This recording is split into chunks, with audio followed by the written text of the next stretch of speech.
马克的一周。马克是一个德国人，他在上海的一家金融公司工作。马克是一名工程师，他每天都很忙，有时候要加班。他讨厌加班。马克星期二和星期四有中文课。他喜欢学习中文。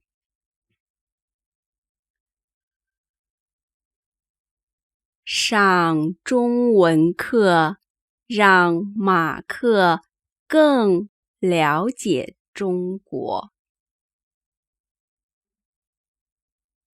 马克每个星期一和星期三都去健身房。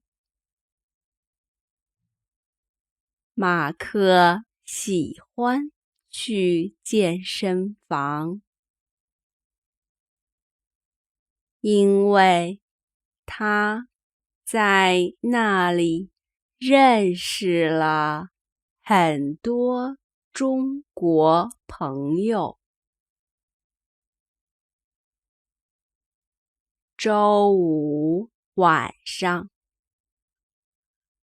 马克一般去酒吧和朋友喝酒聊天。他在酒吧认识了很多来自不同国家的朋友。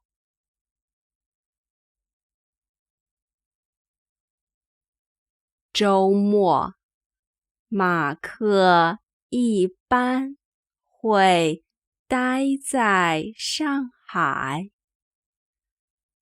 去一些没去过的地方看看。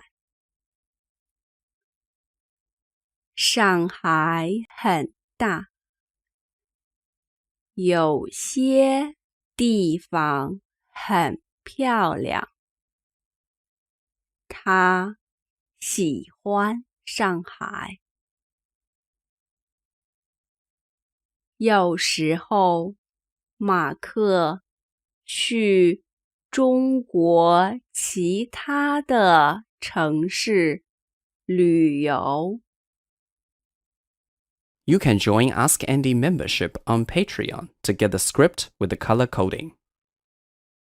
You can subscribe to the channel Ask Andy to get more free learning materials made by ANS Mandarin. ANS Mandarin is creating online Chinese courses to help you learn Chinese systematically. And you can join my live international group classes for free for 2 weeks if you buy one course. You can also join the new Ask Andy membership on Patreon to get your exclusive perks and support us. Thank you for watching.